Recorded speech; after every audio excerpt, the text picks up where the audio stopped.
আপনি তো আমার কাছে এসছেন আজকে, কিন্তু কতদিন ধরে আমার সাথে পরিচিত একটু যদি আপনি বলেন পুরোটা। ওনার সাথে আমার পরিচয় ৮-৯ মাস হলো।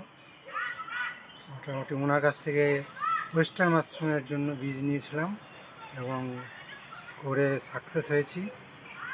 এরপর এবারে আবার মিল্কি মাশরুমের জন্য আমি 10টা বীজ নিয়ে গেছিলাম এবং তাতে ভালো মাইসিলিয়াম হয়েছে। এবং ক্যাসিং সয়েল মাটির যে তৈরি করার যে প্রসেস সেটা শেখার জন্য এসেছি এবং কী কী লাগে সেটা ওনার কাছ থেকে জানার জন্য এসেছি। হচ্ছে ক্যাসিং সয়েলটা কিভাবে তৈরি হয় এবং কিভাবে কত পরিমাণ কি দিতে হবে সেটা আমি আজকে অ্যাকচুয়ালি ওনাকে শেখাবো। কারণ উনি আমার সঙ্গে প্রায় 7 মাস ধরে পরিচিত। ওয়েস্টার্ন মাশরুমে বেশ ভালো উন্নতি করেছে এবং ক্যাসিং মাটি তৈরি করার জন্য আজকে এসছে। কারণ আমি ওনাকে 10খানা মিল্কি মাশরুমের বীজ দিয়েছিলাম এবং 10খানা মিল্কি মাশরুমের বীজই সুন্দর মাইসিলিয়াম গ্রোথ করেছে এবং ক্যাসিং সয়েলটা ওনার এখন একান্ত প্রয়োজন, সেইটা দেখিয়েই আজকের ট্রেনিংটা আমি পূর্ণ করব।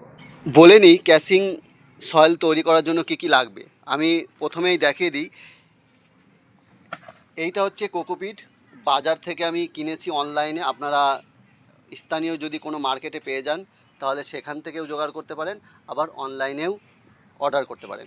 এটা নদীর বালি, সাধারণত এই বালিটা আপনি নদীর বালিও ইউজ করতে পারেন, সাদা বালিটা, এবং সাধারণ মাটিও ব্যবহার করতে পারেন, আবার লাল বালি যেটা ঘরের কাজে ব্যবহার করা হয় সেটাও ব্যবহার করতে পারেন।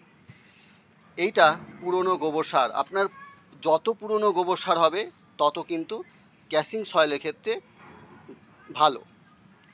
এইটা হচ্ছে গত বছরের ক্যাসিং সয়েল, অর্থাৎ ক্যাসিং সয়েলটা আমি প্রোডাকশনের পরে ক্যাসিং সয়েলটা আমি উঠিয়ে রেখেছি এবং সেটা চেলে সুন্দর করে রাখা আছে, সেটা আমি এবার আবার ইউজ করব।